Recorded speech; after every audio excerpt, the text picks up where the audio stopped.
Yes! Bro. What's going on? We're back. Fresh out. What does your mum think podcast? Fresh on a Sunday.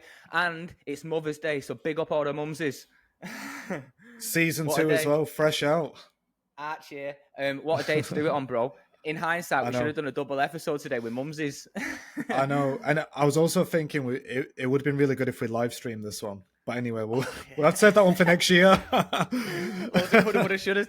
I woke up this morning and I was like, all the ideas were coming in. You know, and I was like, oh, sugar. I was messaging today's guest, like, what a perfect day to do it on, you know? But yeah, man, how are you, bro? Oh, something, if you're happy for me to pull it up, I just seen that picture that you sent me this morning, which was your Oh, mum come on. holding the card.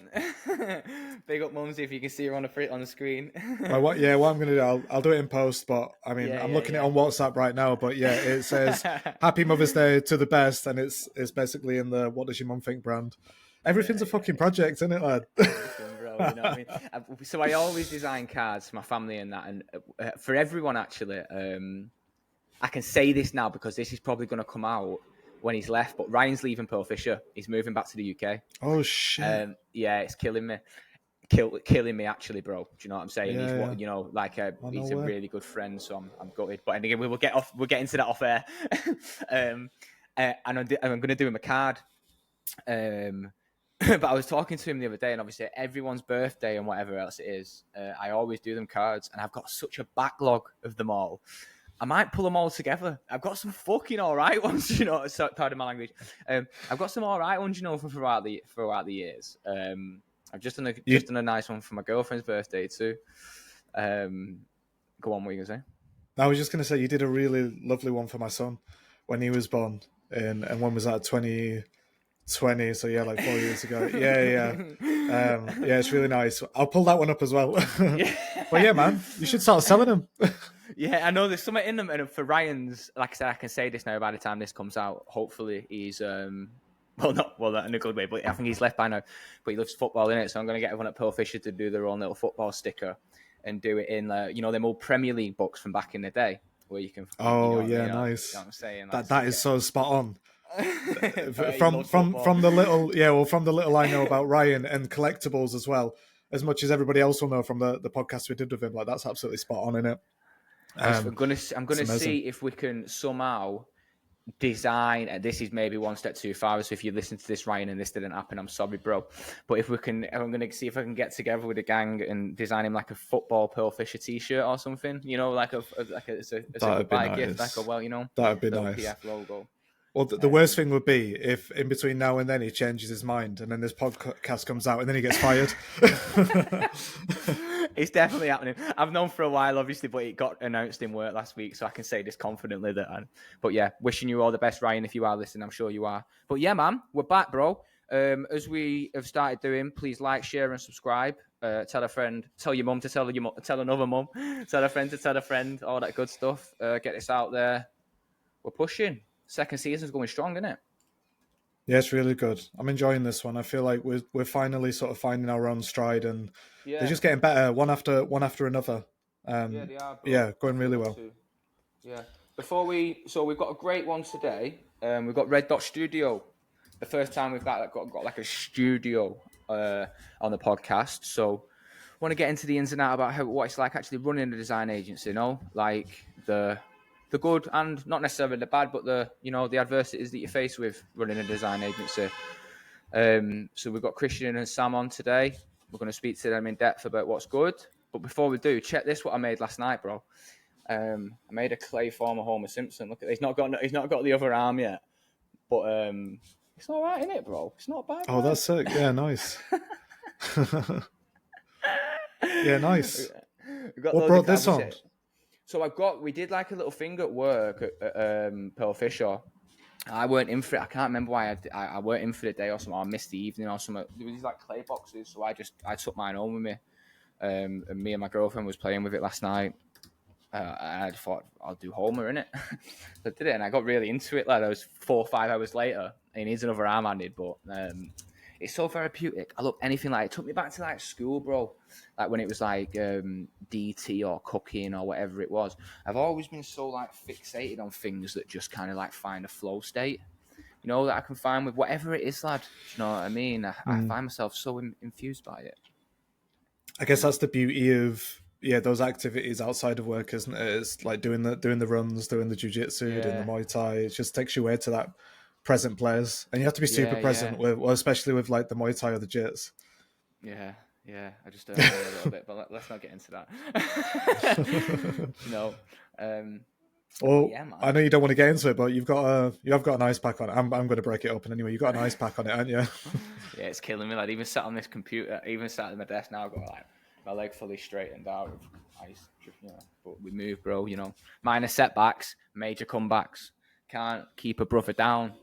You know, there's always a will. Well, don't make a brother, break a brother. Best believe, brother.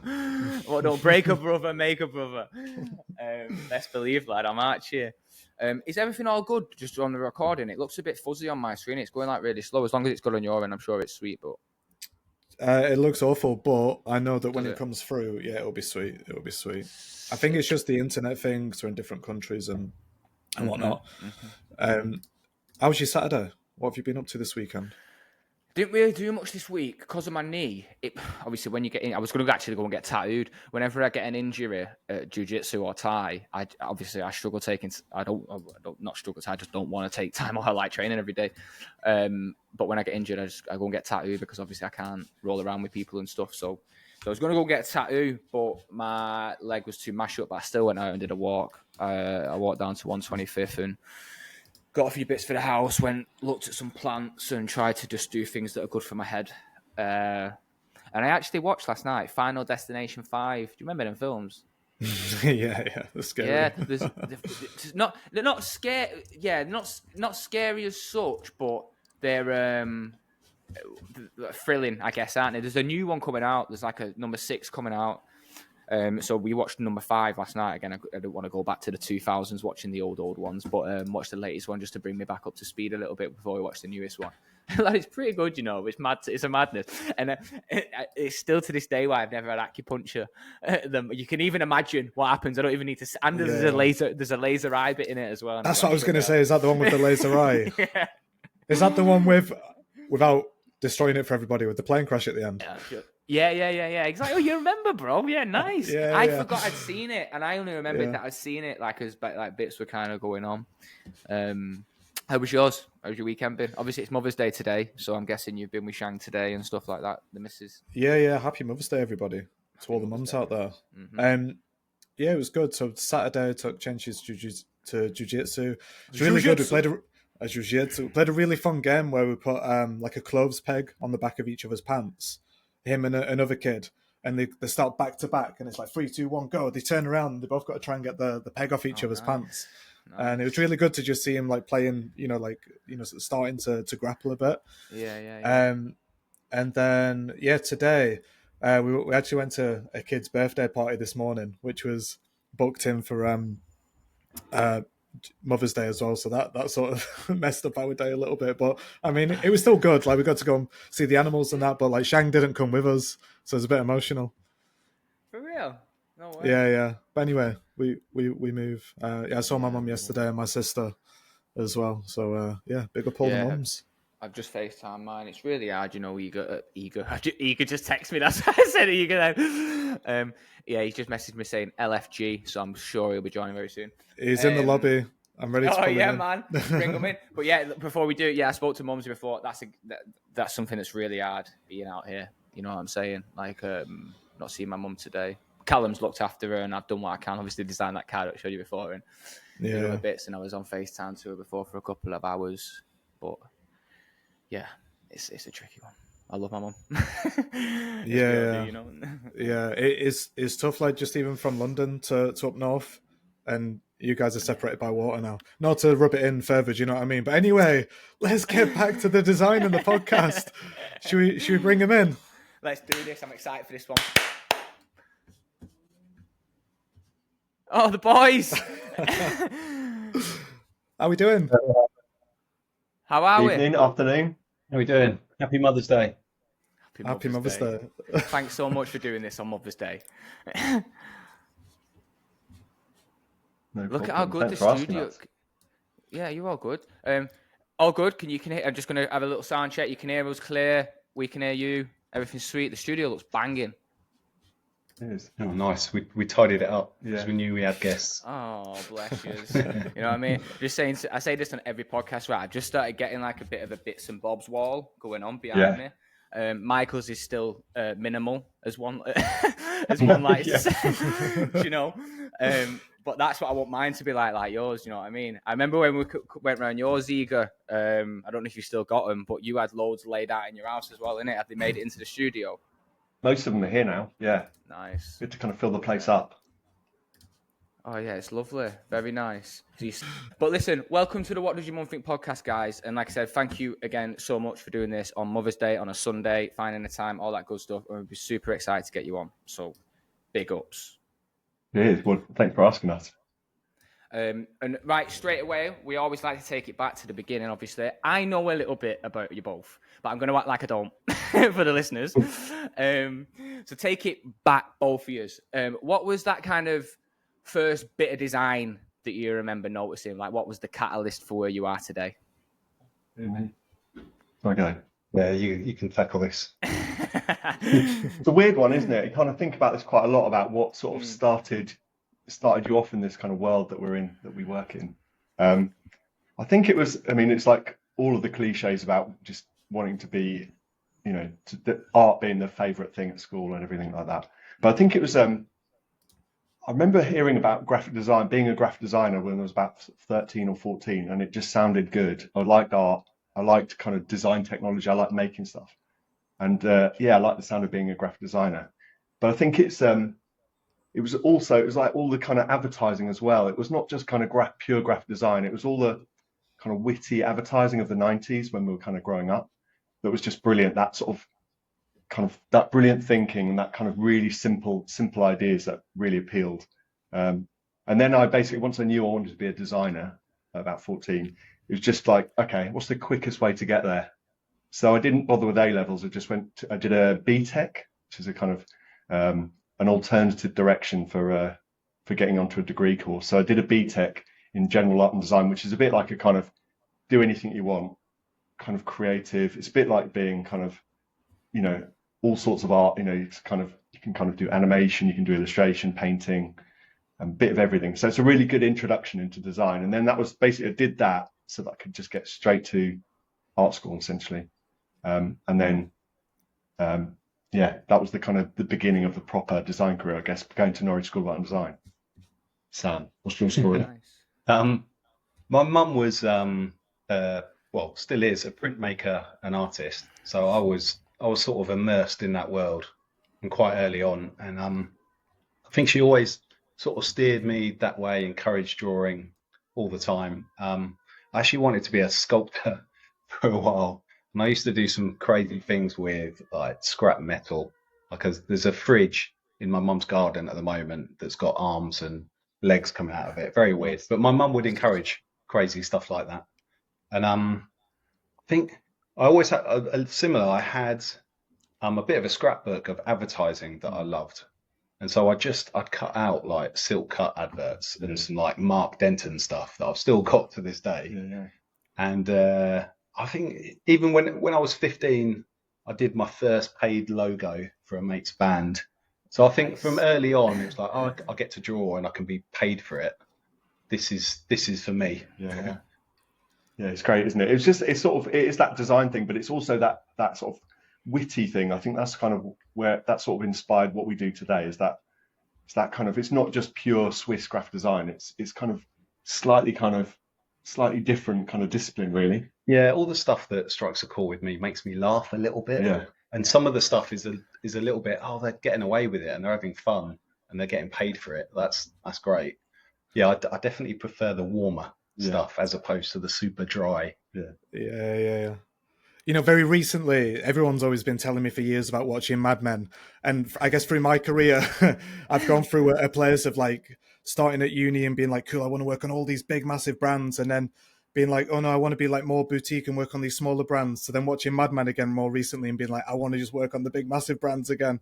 But yeah, advertising plays such a big part in it, doesn't it? Especially when you're coming from more of a ideas-based background, like bigger thinking. Yeah, definitely. It's sort of, yeah, really kind of, and then I think, well, I guess the next stage was going to art school, and Yeah. I had the sort of legendary tutor Ray Gregory, who was a tough cookie, but he was really pushy, and he knew how to kind of push individuals, so he kind of worked to you, like if he knew that you had more to give, he'd really give you a tough time. But I think that kind of gets the best out of you. So he was the kind of brilliant ideas, brilliant kind of thinker, had worked at all the agencies in London before becoming a tutor. So that was the kind of next part of the next stage into kind of being a professional and being a designer in London, essentially. Yeah. Yeah. What's been the same, Fluff? Yeah, I had the opportunity I won D&AD Pencil for advertising and one for design. A little bit of a humble brag. But there was an opportunity to sort of explore both, and I didn't understand how you would carve out a path in advertising. It seemed you had to be really cool, you had to be quite loud, you had to be in a team with a copywriter. Whereas I did a placement at Turner Duckworth, and it felt like, you've got nurturing people who are going to look after you, and you can learn a craft that you can fall back on forever. And it was like, okay, this feels like it suits me. That ad world, I didn't really understand, and didn't understand how you can join a partnership and build a solid career out of it. I guess I just wasn't that sort of showman. Just quite like quietly working away and crafting at something, as opposed to the whole sort of song and dance. And Really was it at Turner Duckworth where you two both met? Yeah. So I started there maybe a year or two before Sam, and obviously it's a kind of great place to start your career. And it was, as Sam was saying, it's a really nurturing place. It was quite a small team when we both started. There was probably sort of 10 people, 10 or 12 in the company, in London. There was obviously the San Francisco studio, but it was a small team, and everyone was kind of all in together. It was all designers, a couple of project managers, but it was really kind of design focused, and everyone was kind of worked together and worked sort of in a kind of slightly competitive way.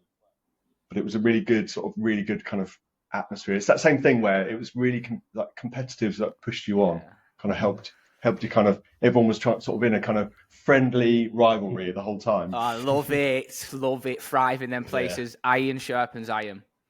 Yeah, it was always like the best idea gets the position higher up the wall, and then everyone else is desperately trying to get there somewhere near it. It was good.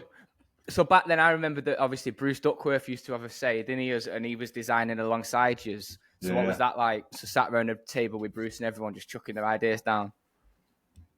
Well, it was good. I mean, Bruce, he'd jump in if it was kind of wasn't going very well. That would be like an emergency if Bruce started to kind of get involved. But that would also push you on, because you were like, okay, we need to get him off the tools again. Put him in his place.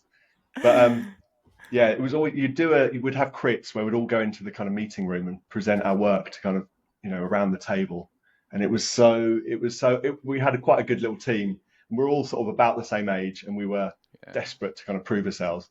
And it was always a competition. You'd get in there first, and you'd sit in the right spot so that you could show your ideas first. And it was like always like the kind of, if you could get there first, you probably got the idea before everyone else, and kind of got your name attached to it.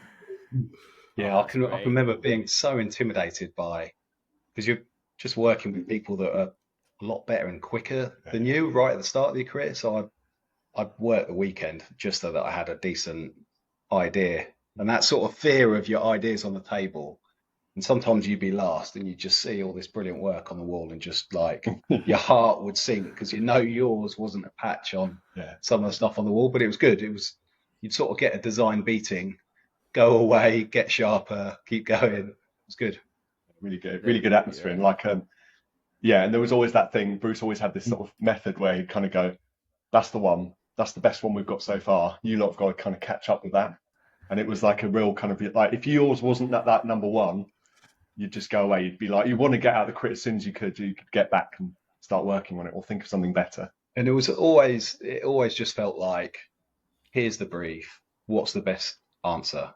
There were no sort of politics or I quite like this color palette. It was like, no, what's the ruthless best way to answer that brief? It was just like exactly how we're trying to replicate our business now. It's like, read the brief before the start of every crit, read it, distill it? How can you hit that?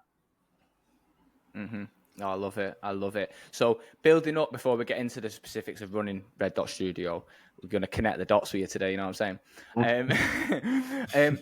Building up from that. So obviously you both steered away from Turner Duckworth and both just, worked at other ages and stuff. From TD, where did you both go to next for your experiences? So I left a little bit before Sam, set up my own company, Designers Anonymous, with an old and a friend, and so it was it was a sort of, right, I want to do something, I want to kind of push this somewhere different, and this friend Darren was really keen, and we were sort of working at the weekends, and we thought we can make a shot of this, so we kind of went for it, and developed our own clients. We had our own products that we used to sell as well, so it was a bit of a kind of, we were probably a bit too enthusiastic and a bit naive to set up a company, but that was all part of the fun.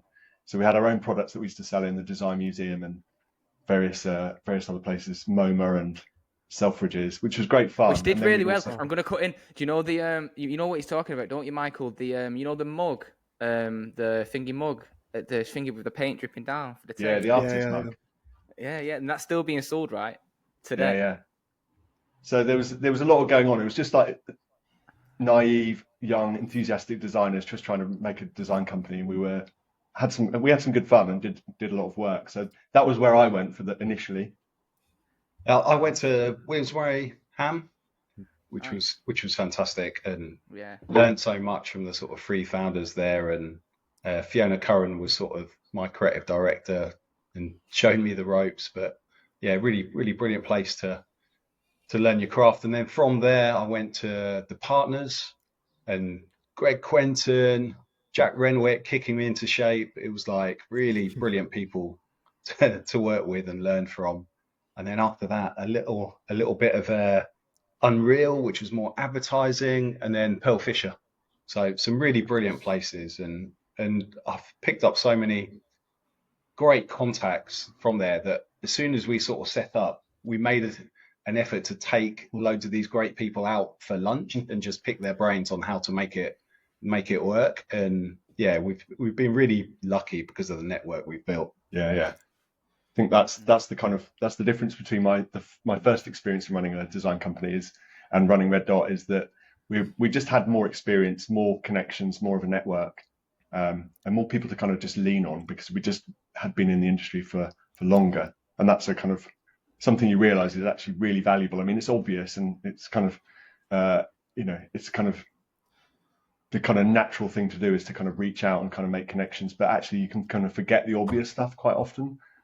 So yeah, that's what's been great about Red Dot. It's just kind of having that huge network of past clients, talented designers, talented writers, strategists, and just kind of people to draw on and work with. One last whack before we dive into Red Dot. Going back to Designers Anonymous, I know you were saying then, Eager, that it was you were maybe quite naive or it was stupid at times, but the learnings that you must have took from that because you then went back to Turner Duckworth, sort of develop yourself further. Now that you can take towards Red Dot, like, they must be invaluable. Yeah. Oh yeah, definitely. I try and kind of give my viewpoints on stuff. I've got a bit of a reputation for being Mr. No. So like, I've got a nickname Dr. No at the studio, because it's like, I don't want to make the same mistakes. So Sam's the optimist, the really kind of like, we can do this, we can make it brilliant. And I'm the one who's like, no, let's not do that. And most of that is based on like not wanting to repeat the same mistakes and not wanting to be busy fools, I guess. Like you can give your work away too easily. And I think that, we're really proud of our work and actually got to value it. And so many times the clients kind of take advantage of that enthusiasm and enthusiastic designers. So it's trying to get balance, because we want to do brilliant work for everyone, but just got to focus your attention and do it for the right projects and the right clients. Yeah, I'm the fool that will say yes to every opportunity. That's unbelievable. I'd love to do a poster for you. Yeah, we'll do it for free. No, it's a killer, isn't it? It's a killer, isn't it? It's that, yeah. I think them L's, so to say, them lessons, them learnings, are so important, aren't they? Do you know what I mean? And learning. How old was you, Eager, when you set that first one up? Christian, sorry, Eager. Whatever. 27. 27. Nice. I was a young 27. not in looks, just in kind of experience. Oh, Yeah. stop. I think it's great. So moving forward now with Red Dot Studio, how long you been going now? 3 years. 3 years. Mad. Yeah. No way. We're not even new anymore. I know. Crazy. And look, you've just moved studio, right? You've just moved to a new space, bigger space. Yeah, next door. So we literally moved next the turn of Duckworth story again, right? Yeah, Like exactly. starting downstairs and working your way up the building. I love it. In its more simplest terms, how hard is it to set up an agency? I think it is quite hard. I think it is quite hard. Well, we were incredibly blessed with a couple of opportunities from some clients, and we did it so stealth. Like the first sort of studio that Angus Meikle, who you know well, brilliant designer, myself and Christian were in, it was basically had a tin roof. It was in Park Royal, so basically an industrial estate. Rats as big as cats running about, like just not fit for humans, that sort of space. And we had like a tin roof that if it rained, you couldn't hear someone 5 yards away from you.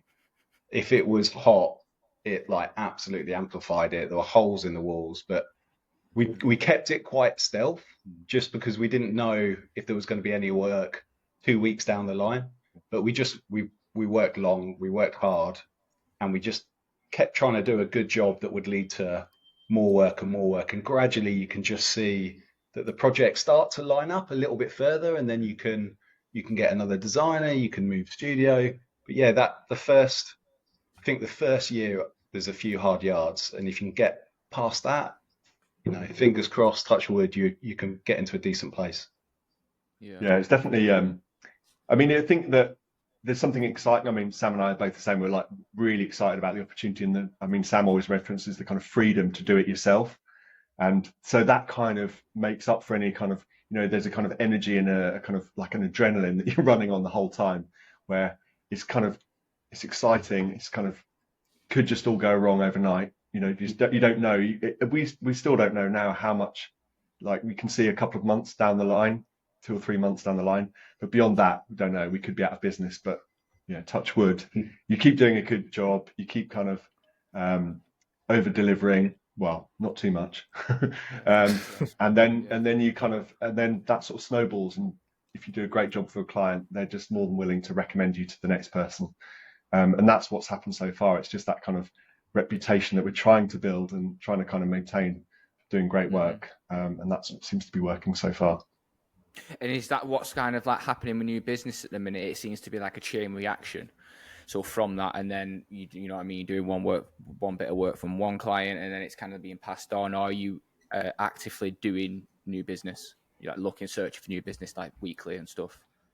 The latter, really. More all of our businesses come really from reputations that we've built out over our careers, and when someone that you've done a great job for moves into another business that can do with your skill set, like it works out that way. I think the sort of old adage of doing existing old business is the best way to get new business has worked really well for us. And I think that thing of always just being the guys that the client wants to work with, always adding enthusiasm, always saying, yes, we can make that happen, you know, within reason, but being the positive guys that solve problems has, you know, led to more work so far. And we want to keep doing that and keep hitting that. Yeah. New business is a kind of tricky thing. And I think that actually it's really hard work to kind of win something completely new. I mean, I think we've had some work from new people, but it's usually based on work that they've seen somewhere. So they've seen a piece of our work that's been PR'd, and then they give us a call and say, we've seen this work and we love it. We'd like to kind of hear more about you.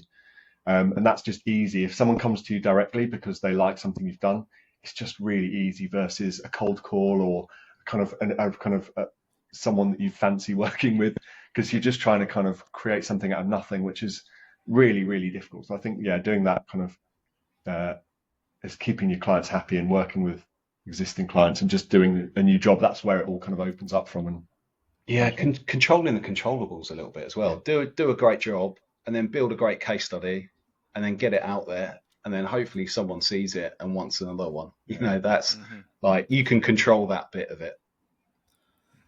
Yeah, did you have that mindset when going back to the old business? So you're in other agencies and you're representing those agencies, but you're the people stood in those meetings and you're delivering the work. You're sort of running those projects creatively. Was you consciously thinking of that at the time when you're the person in that room, or did that just naturally come about, those sort of connections that you made with potential future clients? Remember being hold off quite a bit for doing too much. So sometimes you'd sort of do a little bit of a pack extension and you go, oh, but I'd love it if we did this animation, or we threw in this extra poster idea. And I can remember sometimes being told off for that, because you're giving away the good stuff for free. But I often found that it would unlock other projects, or they'd see where you could take it, or you could prove that commercially, if you put it over here, there could be a bit more success. So I always quite like to do that. And I think you just need to find the right balance of not giving it away for free, but potentially opening up some doors. Yeah.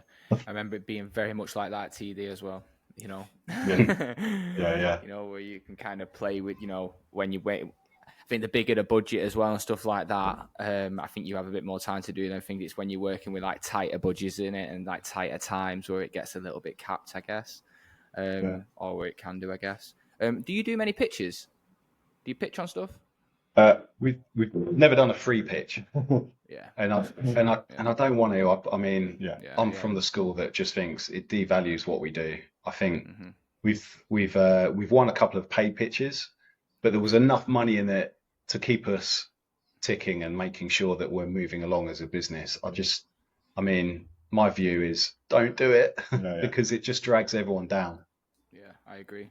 Yeah, I think it's sort of a bigger industry thing where I think if we start doing that, then like we're just, you know, it's sort of a race to the bottom where everyone's just struggling and giving work away for free. And, you know, like I say, it's sort of valuable what we produce and we really believe in what we create. So, you know, it's got to be paid for. And, you know, I think that if someone is paying money, they're taking it more seriously as well. So I think everything's better.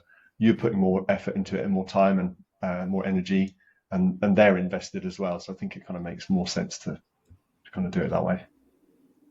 Yeah.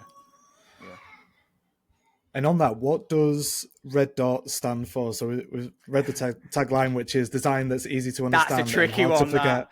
Those taglines are a bloody killer to nail, aren't they? I think, you know, Diggs and Baxy's got quite a good one. I really like Supples, which is just small agency thinking, TM. Like they're so hard to get, but I feel like that says it all. You know, it says what it is on the tin. It's like the brief in a sentence. Like, how did you land that? It must be hard coming up with a name. It must be hard coming up with a name. Do you know what I mean? Like, that's the tricky one, isn't it? The name was quite a process. Yeah. So we pretty much we had a sort of 10-foot by 20-foot wall that we just filled with Post-it notes, and we've got a little folder somewhere. If anyone's struggling for a studio name, we've got 1,000 bad ones all lined up, ready to go. But we'd spent a weekend together in the Peak District on a project that we'd worked on. We'd been cycling up there, and we were on the train on the way back, slightly exhausted from that, when we talked about the idea of the red dot in a gallery being a symbol for being sold on something and wanting to have something. And we thought that was just like such a brilliant little symbol for the work that we wanted to produce. And Christian thinks there was something to do with a cherry bakewell. The fact that we just had one on the way back from the Peak District. Subconscious is a powerful thing. Yeah, exactly. It's all in there. But yeah, that name's led to loads of brilliant cultural things that we do that I think works really well. The positioning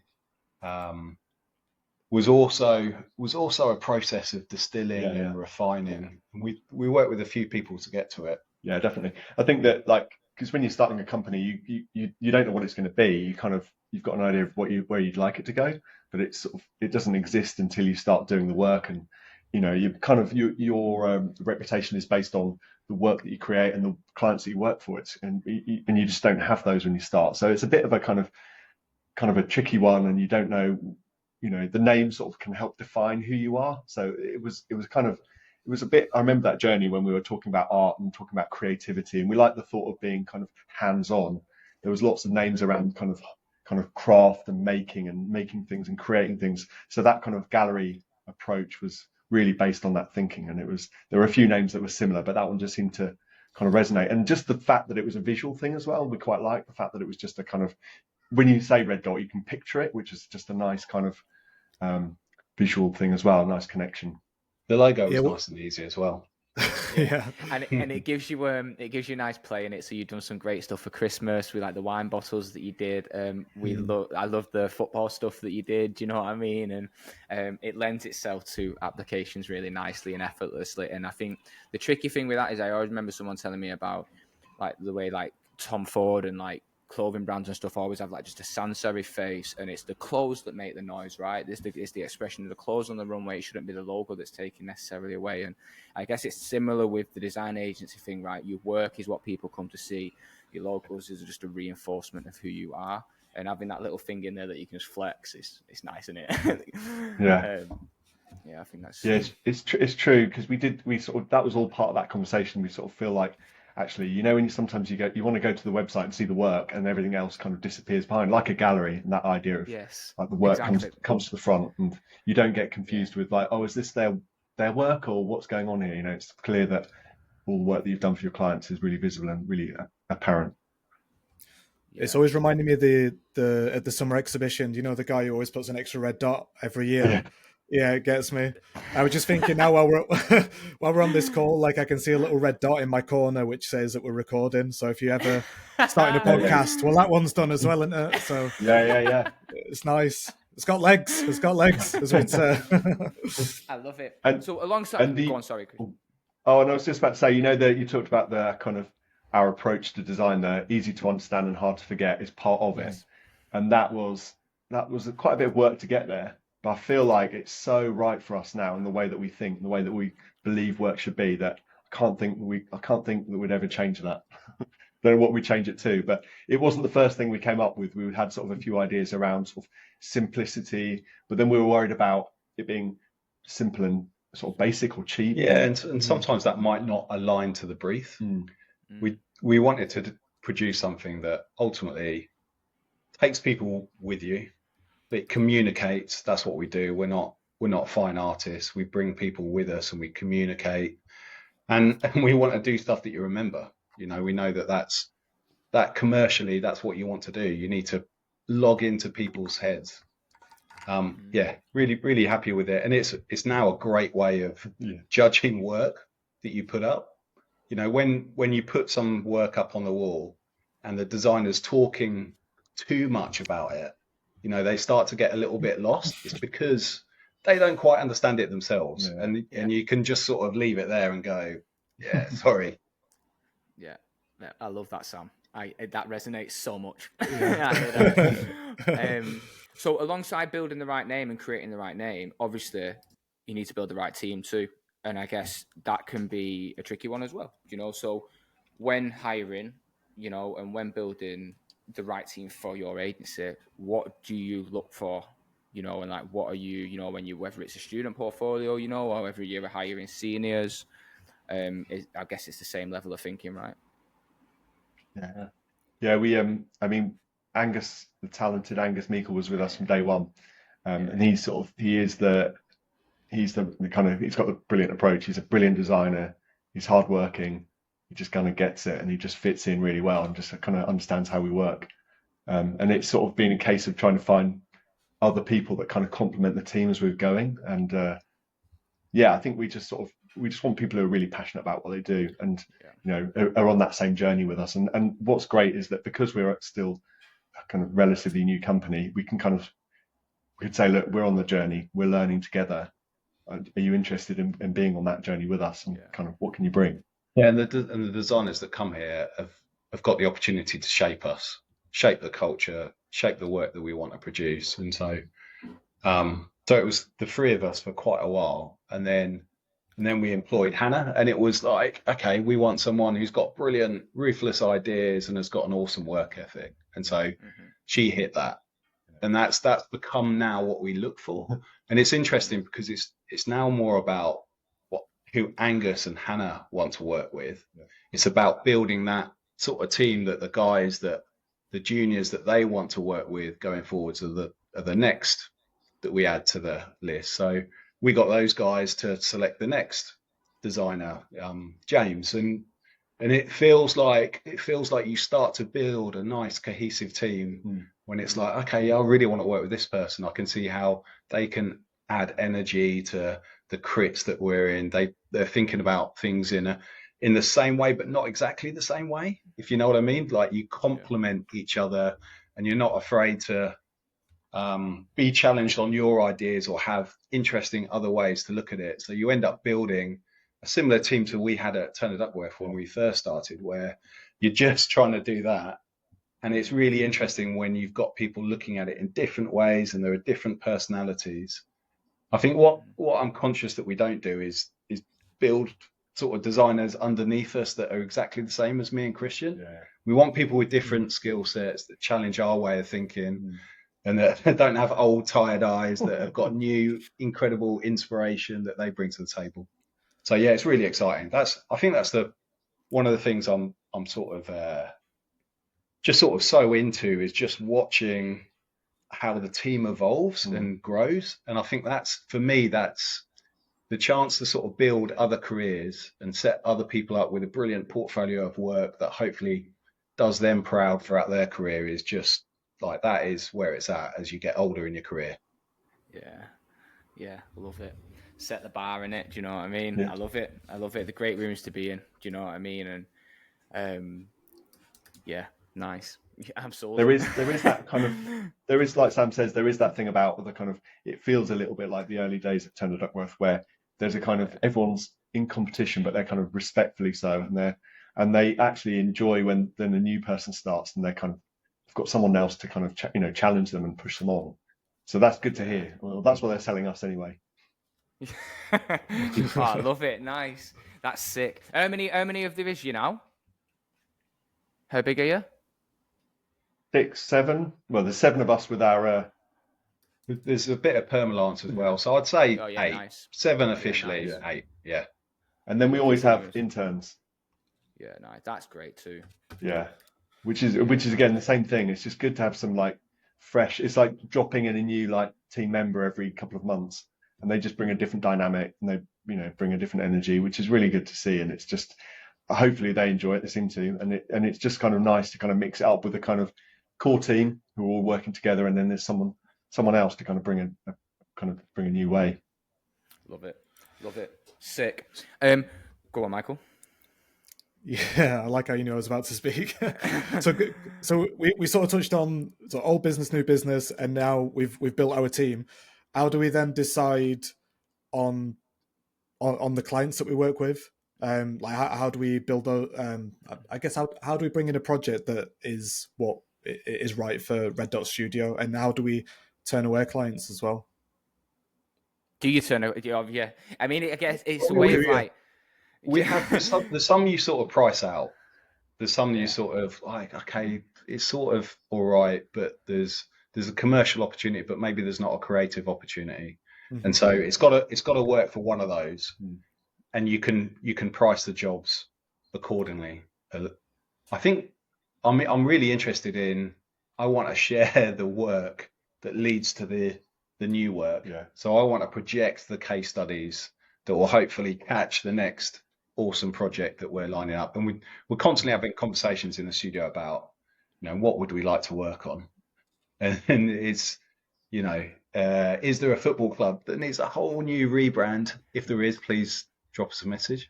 But that we're constantly having those sort of conversations, and how can you align the portfolio and your case studies to move into that? We're very keen not to. A lot of our work has been FMCG in the past of our careers, and it serves us well as a business, but we're very keen not just to be in that supermarket world. We want to create brands, and I also want to do a bit of. I think you mentioned Madman at the start, which I absolutely loved and was obsessed by, and it just felt like an adventure. The fact that they were constantly working on airlines, they were working big ones, on fashion brands. It felt like there was always an interesting world to immerse themselves in. And that's what I love about our job, the fact that you can be an expert in something for a month and then you move on to the next. With someone with a bit of a short attention span, I think it works really well. You can touch this world, add a bit to it, find out something new about a new world. Yeah, definitely. I think we'd like to sort of think there's a thread that's like a brand identity thread that goes through, and it doesn't really matter what sector it is. So yeah, as Sam was saying, we're trying to kind of make sure that we project our case studies in that way, so we don't get pigeonholed in just kind of packs. We want to see it wants to be bigger than that, and that thinking can be football club, an airline. Give us a call, any airlines out there. I was just going to say, what is the dream project for you both? We've probably got different ones. But unlimited budget, no restrictions.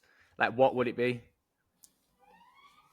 Oh, that's such a tricky question. I think some of my favorite jobs have been not glamorous briefs. Yeah. Like they have been. I think sometimes when you work on the big sexy briefs, they can actually be slightly disappointing.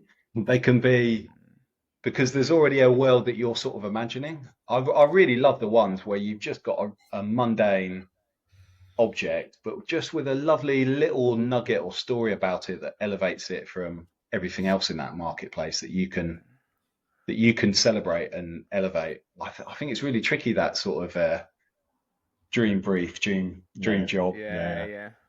I mean, I would love to do a football club. Just one that looks really bad at the moment. That would be Yeah. I guess it's like meeting your heroes, and people always say, "Don't meet your heroes." And me and Michael would love to rebrand the UFC. Do you know what I mean? But if Dana White was a nightmare of a client, then you know what I mean. I might never watch UFC the same. You know what I mean? It might not be the best thing. With all that said, then, and obviously you continuously working with clients throughout your career, whether it's at Red Dot or studios that you've gained experience with. What's like the funniest or weirdest client request that you've ever had, if any? Is there any ones that pop to mind that I was like really obscure asks, say? I remember I was thinking earlier about just different jobs throughout my career, and it's not really a strange request, but a strange job. I think the first brief I worked on when I started my career was for Virgin Atlantic, and it was to design the inside of the toilets on their transatlantic flight. So it was like, what goes on the walls for the toilets, which was quite a random brief. But it wasn't necessarily. What's that? Do you remember what you did? Oh God knows, it was a long time ago. I think there was something with. Sorry, Eager. Yeah. I love it. Like there's been so many weird requests, like sort of chicken burger mascot. Yeah, go on. What were you going to say? The Queen's teapot. Oh, I've done a teapot for the Queen. That was pretty special. Already. Yeah, that is nice. That was pretty good. I love those mad requests. I love the sort of absolutely left wing. Like, I did not see that coming, but that's a brilliant brief. That's an amazing opportunity. Yeah. And I just love the ones where you learn a little bit more about the world. Like you unlock some sort of random information that you'd never delve into. Yeah. What I love about our job is that we're constantly doing something slightly different. And so it doesn't feel like karaoke. It doesn't feel like you're regurgitating the same stuff. I love the fact that every brief is completely different. Mm-hmm. Yeah. Right. Well, with that said, Michael, let's get into some work, innit? Yeah. We've seen how the sausage is made. Show me. Let's see what's good. So let's start. Yeah, nice. Talk us through this. Love a bit of negative space. You know what I'm saying? You get me going with this one. Yeah, absolutely. You get double points for negative space, right? Yeah, straight up. I love it. Yeah. So this was a job for a restaurant in Soho, and it was an unapologetically celebrate meat restaurant, and I met the team there, and the guy that created it, his name was Misha Zellman, and the Zellman just stuck to me, and they were talking about, oh, do we call it Zellman's or Zellman Meats? And I just love the fact that you've got a Z to play with. It just felt like a brilliant. I was like, if I can crack a Z icon, this is going to be great. And you know that lovely moment when you do a sketch and you go, okay, I think I might have something here. And then you start macking it up and you're like, okay, yeah, this is the one. And there were another couple of concepts in there. But basically, when I was showing them off, I took the guy to a coffee shop and just basically showed him the first two and then said, but I don't want you to go with those. I want you to go with this one. They didn't have lots of money for a rollout, so it had to work on a little plate and a takeaway bag and stuff. And so the fact that we had a really strong Z within these two meat knives, it just felt like they can just take this, embroider it, print it on everything. I love the fact that it worked really nicely on a receipt. I just thought that was a really good test of a logo. The fact that you can get it to just come out tiny on a receipt and it still works. It felt like, okay, we've got something here. Yeah. It's great when a kind of when a job can be solved really simply, and actually the client just needed something really functional, like not functional, but like kind of really easy for them to kind of roll out and use across everything, and actually just keeps reinforcing that identity. So it's all about their experience in the restaurant. So it's quite nice that it's just kind of really simple and pared back. And that magic of seeing two things, I can't get enough of that. I really can't. And I'm always constantly looking for it in portfolios and in sketches and in ideas. I just think there's something about the brain that enjoys that flipping between two states. And if those two states can inform of the product truth, which here is about selling meat, then you're onto something hopefully good. Yeah, it excites me so much. You know, that moment, Sam, that you're talking about when you land it, I want to shout it out the top of rooftops to the world, man. And then I always talk about it, but the first one I ever seen was the FedEx logo, and I never seen it. And when I got told it was there, it was like that was the penny drop moment. When I was a 16-year-old sat in college, and I was like, yeah, this is it. I want that feeling every time. So every time I'm on a project, I'm searching for that feeling. And I know what you've just said then. That feeling, and you just know. You're like, I've been running into the studio to Eager, but like, no, you know, like it's sick. It lights me up inside. Honestly, that's a lovely project, gang. That's really nice. Yeah, and when that sketch is really close to the thing you actually see on the neon sign, there's just something so pure and lovely about that I can't get enough of it. And I think what's lovely about that is you're just dealing with the people that needed a sign, and so you're like, there isn't that layers of sort of middle management that's watering down an idea, or can I see it with a less pointy knife or something like that. It's like, no, bang, that's the one. A couple of weeks later, it's up and it's in town. It's just that's a dream project. Yeah, it's amazing. There's just no fluff at all. It just works so effortlessly. So then taking that idea and then getting it made by going through the process of getting it made to then creating the case study on the website. Like, what's your process to doing the case study? Do you book out a lot of time to work on those? Do you send them elsewhere? Like, what's that process look like? It can depend on how strong the job is. Yeah. If you're like, you've got one that you love, then you can quite happily work too long on that case study until someone says, oh, by the way, we've got some bills to pay. It's all right if you start doing some more paid work. But I mean, that building of a case study, absolutely love that. It's ideally it's quite easy, and you're just using all the assets that the marketing team that you work with have put out there. Sometimes when it's tricky and we're quite good at offering extra bits, is when you've like, I've got an idea for an animation, we're going to make it anyway, and we're going to gift it to you as a client. Is it all right if you pay for it? Because we really want to make this happen. Yeah. One other thing, just on that, Sam was talking about the concepts, like presenting there's an art to presenting the concepts and getting clients to pick the right one, because they'll quite often pick the wrong one, or or at least pick the one that's not quite as good. But yeah, the kind of skill of like trying to kind of create a presentation that's got just brilliant work. I mean, obviously, you just want to present brilliant work, but answering the brief in three ways, or because we generally like to present three concepts, keep it really tight and make sure they all really answer the brief. But yeah, sometimes you get that moment when there's just one that's clearly the winner. But generally the clients, if they're they can get it, they get it, and if you kind of set it up the right way. Yeah, I'd love to know how many. There must be so many brilliant logos that were lost with the setup or the initial conversation, or not challenging the brief in the right way. I think you can lose some good ones if you're not careful. Yeah, it can all depend on what the clients have for the breakfast that morning as well, innit? Do you know what I'm saying? Like, because like the classic thing in it, I don't know how I feel about it, to be honest. The more I go through my career in that, this whole like kind of like close in route, a bit further and a bit further. I get it with like your bigger brands when you kind of like driving, a brand that's been in people's houses for 20 years, hypothetically speaking. Do you know what I mean? I get it. It needs to be a little bit more incremental, but I don't think it should be about being close in.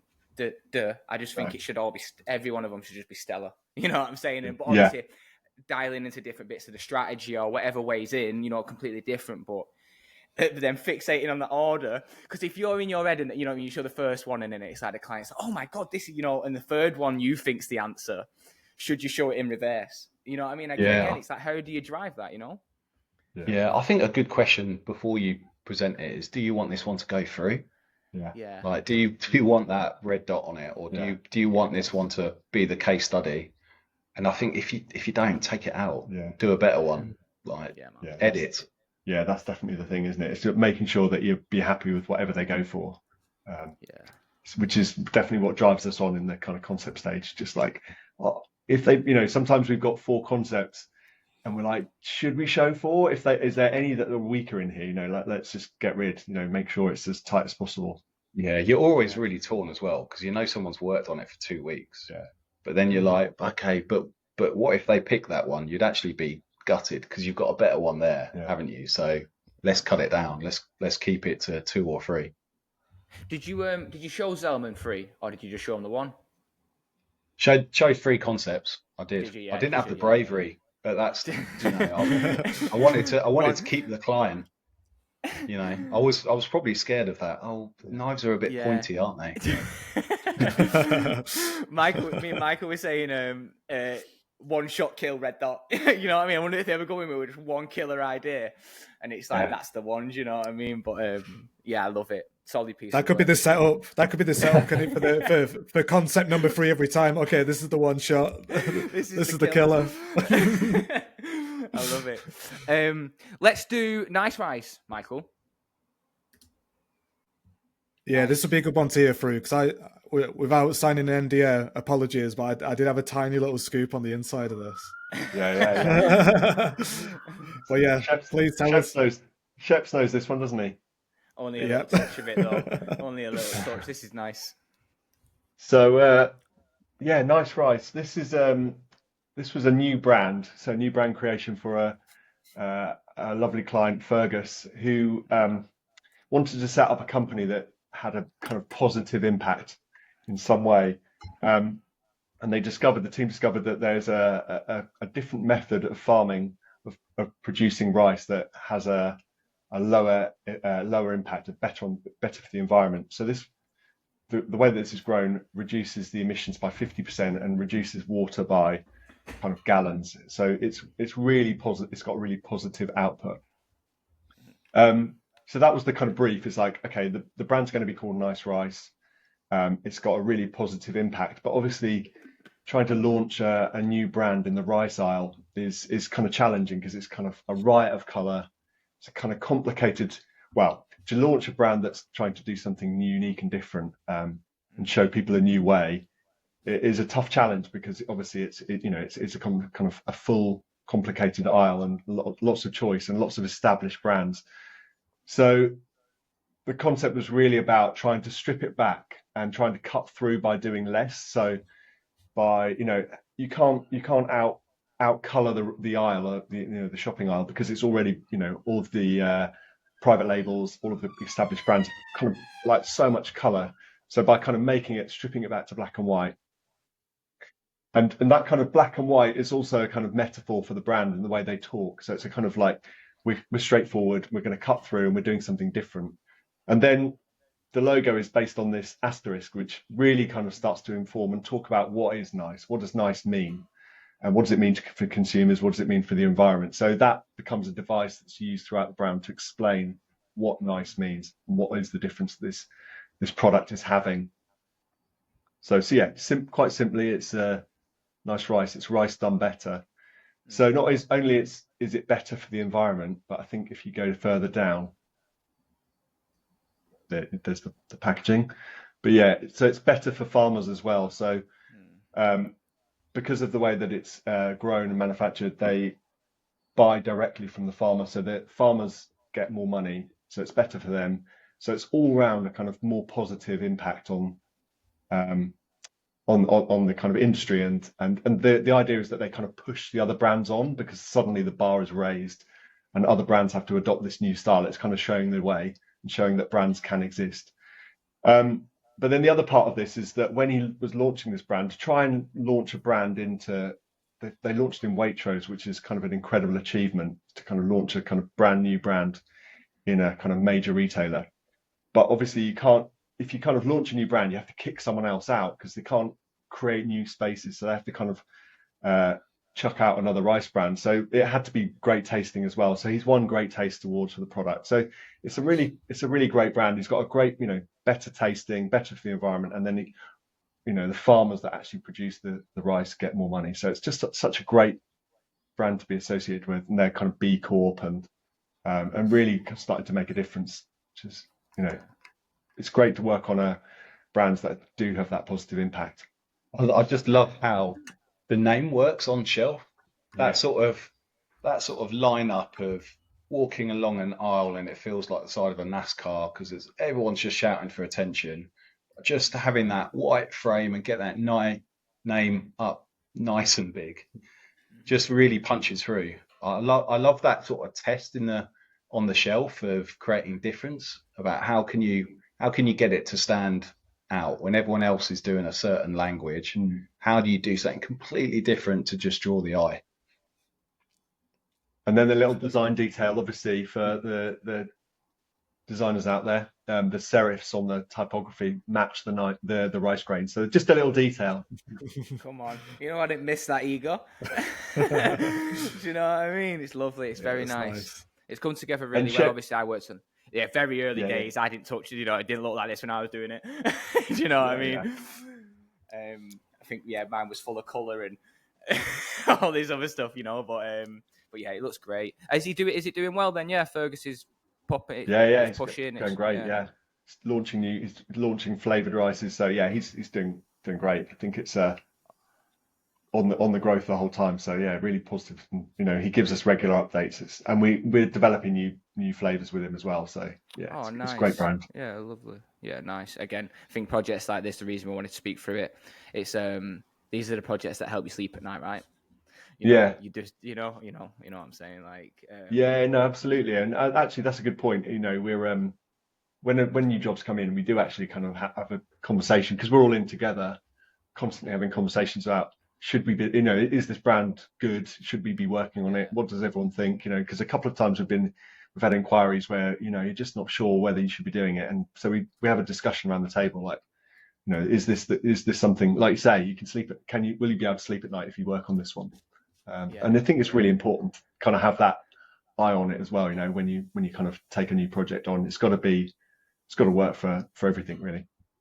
Yeah, lovely stuff. Very lovely stuff. Let's do the elephant in the room, Michael. Podcasting. You've done this before, haven't you? I'm trying. This is a lovely one, and I love a project. I'm working on a project at the minute where you have a brand mascot, and you can take it and you can do loads of fun things with it and give it a real narrative for the brand. So yeah, please talk to this for us. Yeah, this the products first of all are absolutely incredible here. So we met a lovely guy called Jazad, and he's sort of been challenged with growing the family business into supermarkets, and he basically had a a call from the biggest supermarket in the UK, which you probably know who they are, and they said that it didn't have enough appeal on shelf, and they didn't, purely on the look of it, they didn't want to list it. And so he said to us, can you give me some designs quickly that get me into a conversation with the buyers at Tesco's to get it listed and get it on store? And so we presented loads of like crazy Bollywood ideas and interesting ways at it. But the one that really stuck was, I think you can see it tiny on the left hand side there, is there's a little elephant just underneath the restaurant, like 5 mil by 5 mil. And I asked Shazad, okay, what's this? And I was like, oh yeah, that's Lulu. That's our brand mascot. Whenever we go to meet a buyer, we roll in this 20-foot elephant. They've got an actual elephant. They've got an actual, like a proper, is it wooden or something? Like a massive 2 litre.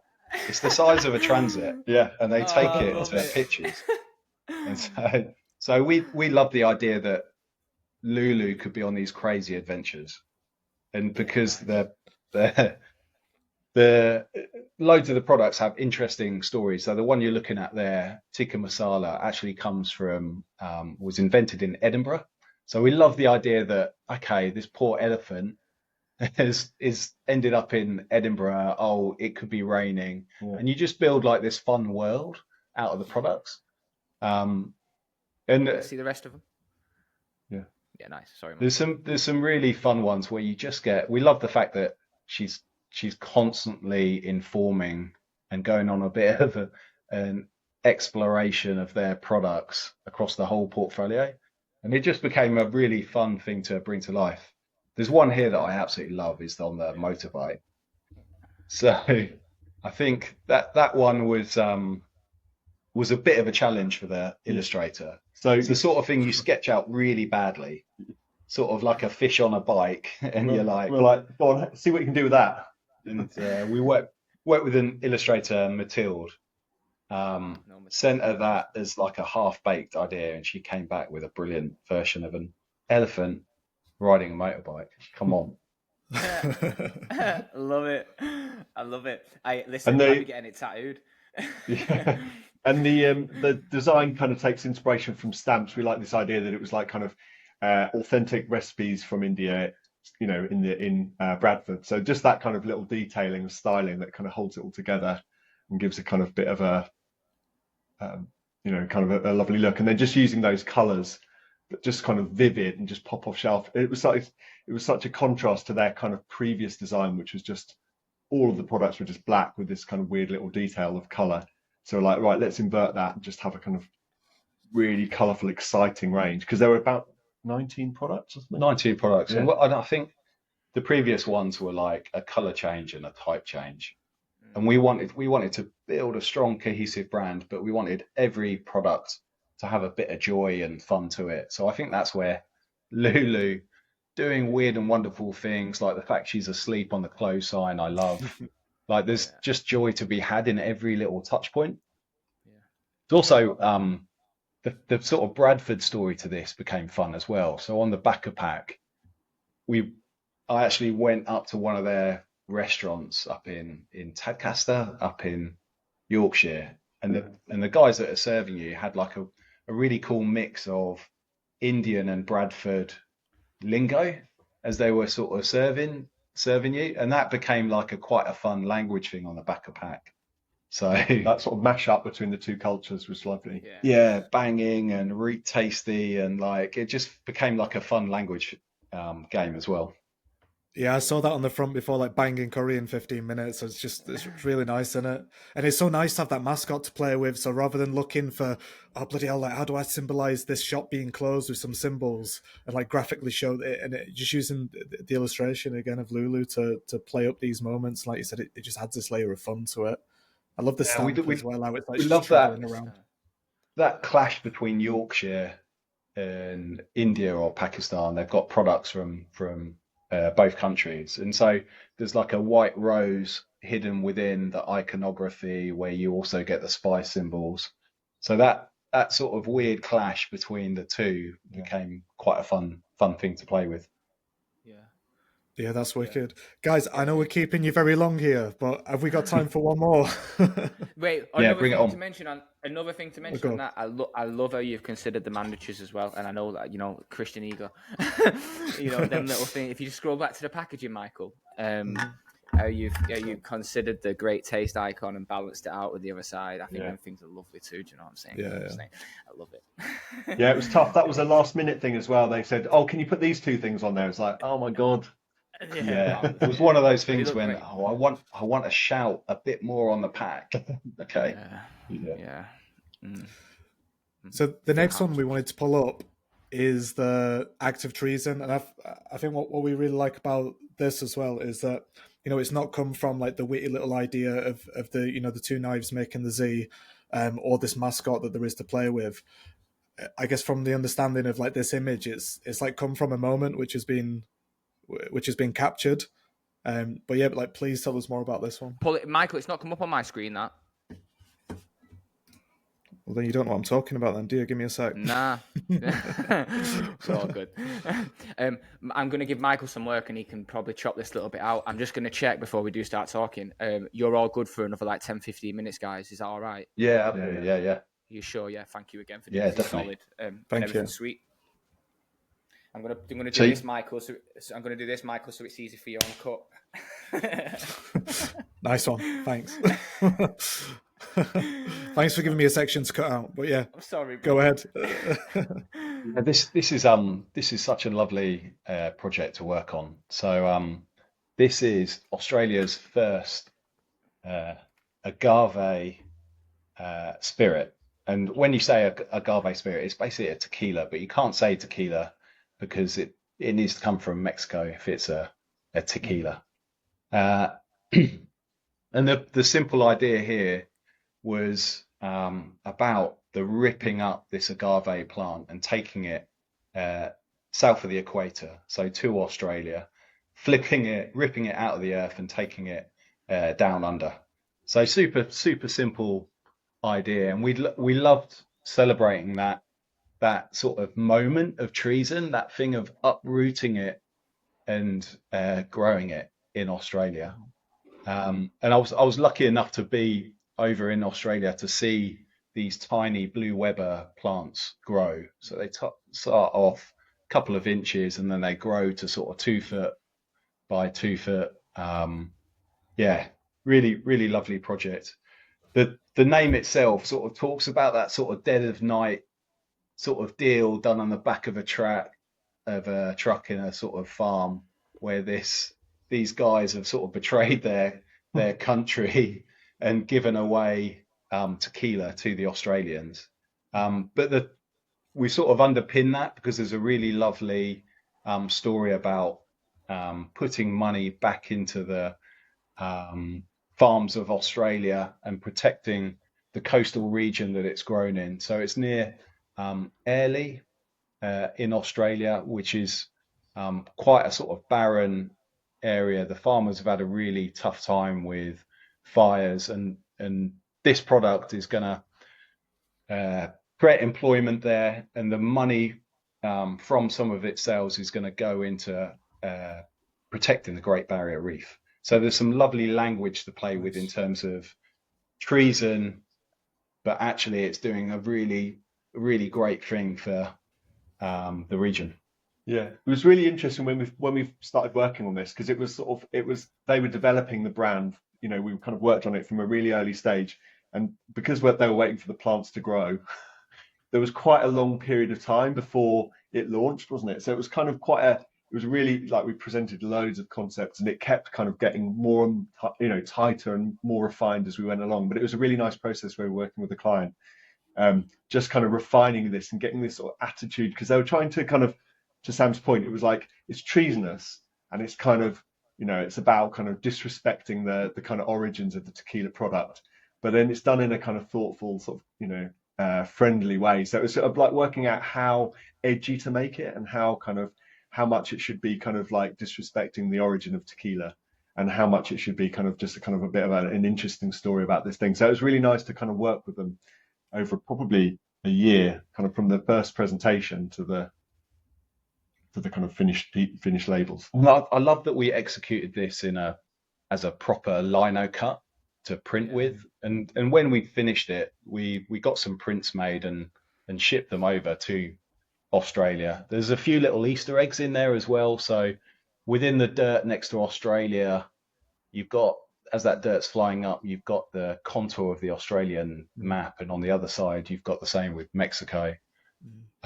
Yeah, it just became such a lovely product story to pull out and play with. So some of the copy right in there, handled with care. We saw an opportunity and grabbed it. You're constantly playing between that good and bad story that you've got to play with here. I love the parameters it sets you. Like, it's just, you could have a tequila, you're doing another tequila brand in Mexico, but just having these new set of parameters, it just gives you the opportunity to create something so new and exciting.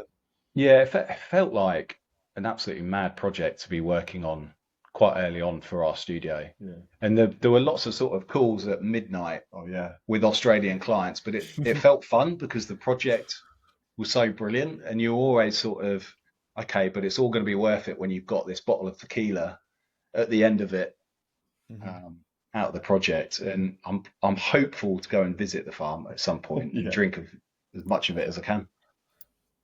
Have they sent you some bottles? Have you tried it already? We've got a few in the studio. Yeah. We've only got 3 of them in the studio at the moment, so I daren't open them. Yeah, one of our designers is traveling to Australia in a couple of weeks. I'm hoping they just bring back a suitcase of them. Oh yeah, nice. Did I see the other day that you're doing some RTDs as well and stuff for this now? Did I see some online? That was for a different brand. Oh, similar client. Same client. My bad. I knew it was something. I should have said that. I was like, was it this brand or not? I was like, But yeah, lovely stuff again. Do you know what I mean? And yeah, I love the blue eye striking, that kind of like, that popping cyan is. Yeah, but the brand's developing as well. So we did the kind of Eneo. So they've got, because obviously it took a while for the plants to mature and then they can make their first liquid. And then as it's developed, they now they can age it and barrel age it. So they're kind of our limited editions that are coming out, and the brand is evolving, which is great to kind of see that come into life. Yeah, they're talking about the farm where they distill it being a proper destination. So I'm hopeful that we can build a bit of environment stuff there as well. Yeah, cool, nice, amazing. Well, thank you very much for taking us through them. I appreciate it. We appreciate it, should I say? Amazing. A few more questions just before you go, if you don't mind. Obviously, you're always hitting galleries. You're chilling with Mr. Bingo. You're constantly getting inspired as a team. I love that. But outside of design, what keeps you inspired? Do you know what I mean? And what's your switch offs? You're running a company. Sam, you got kids. Do you know what I mean? All that kind of, like, it's a lot. It's a lot. How do you keep sanity? Are you stay sane? Well, that's a tough. I'm not sure. I was going to say, what about if we aren't? Yeah. on the edge of it. I don't think any of us are. Do you know what I mean? 12 o'clock meetings and that. Yeah, I think that for me the kids thing's brilliant. Like, I've spent earlier today just messing about with them in the park, and that is just such an amazing way of just getting rid of the laptop and all the emails and work stuff. And you soon realise that, I mean, we think obviously that this is the be all and end all and the most important thing in the world, but when you're chatting to kids about drawing dinosaurs or whatever's going on in their head, it sort of melts away quite nicely. Yeah. Do you keep saying? I think so. Yeah, I think it's like it's quite full on during the week. But I think we've got quite a good way of like separating. We're like quite disciplined about like working within work hours. I think like we get a few kind of manic weeks, but I think it's when you know that it's all under control when you leave, I think that you can kind of switch off. I feel quite relaxed generally outside of work. I think it's important to build in. Sometimes we go cycling as a gang, making sure we get to the pub. I think doing all those little things. So when you're at work, you're switched on, but making sure that it doesn't become all consuming. Yeah, definitely. I think we've definitely been challenged by the junior designers about, or the design team about, we talk about our experience, and it was quite hectic when we first started our careers, and we'd be doing long hours and weekends, and and they've challenged us to say, look, now's your chance to kind of correct that and do something better and try and keep a bit of balance. So I think it's quite a healthy thing to do that, because you do better work when you're rested and not stressed out, and so everything gets better. And I think that you can just manage things to avoid that kind of burnout. Yeah, you want the guys to have other stuff going on in their lives that they can bring into the studio. You want to make sure that they're not just absolutely chained to a desk. You want to make sure that they're living, because that informs the work that you enjoy doing. And yeah, definitely. Yeah, the best designers have lots of stuff going on in it. Not like, what I mean, whether it does switch off things, I think like we said before, your subconscious is a very powerful thing. And I think the more you do, the more you see, the more you experience. Fuck Pinterest, get outside. You know, 100%. You know, yeah, and that's where our sort of gallery stuff comes from. Like, we want people to bring influences into the studio, and you need time to do that. Definitely. Yeah, definitely. I love it. And the conversations that we have about them as well. Like, we love when we all go and just switch off from work and talk about something new, but do it as a group. So it's like it's nice to kind of have these slightly kind of external but shared interests that kind of means we're not just having conversations about the work, or but it's kind of adjacent to the work. So it kind of creates the best conversations in the studio. Yeah, I love it. Michael, that's the last question that we've got. So last question. We spoke about sort of how you sort of had this sort of bringing the old business to the new business, but who have been sort of the key figures in your careers, mentors that have sort of helped you on this journey? Well, I think Bruce Duckworth needs a big shout out, because he formed the first environment that we worked in, and we're still in contact with him. We sort of every now and again we sort of show him our work, which I still get that sort of slight crit feeling of him judging it and saying, is it up to it or not? And I think it's a really good way of staying on our toes and being connected to a bit of a design legend that can hopefully point us in the right direction and help us sort of navigate this sort of crazy industry, and hopefully produce some work that's half as good as some of the work that was produced at TD. Yeah, love it. What a guy to have in your corner.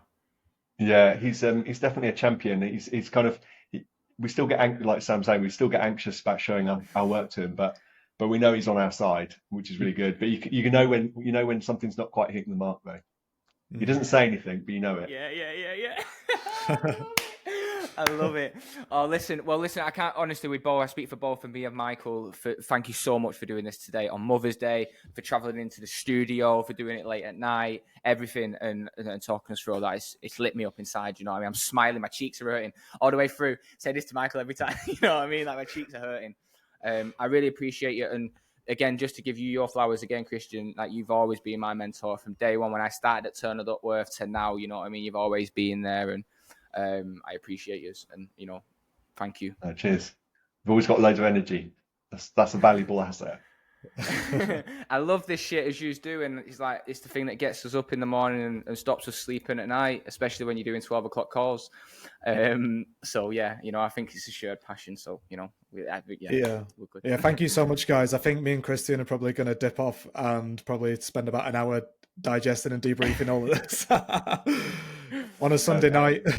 Thank you so much. Thanks for having us. It's been great. Thanks, guys. That was wicked. Thank you. Biggest of love. Thank you. You owe some of them, don't you? Yeah, there you go. Mine never work.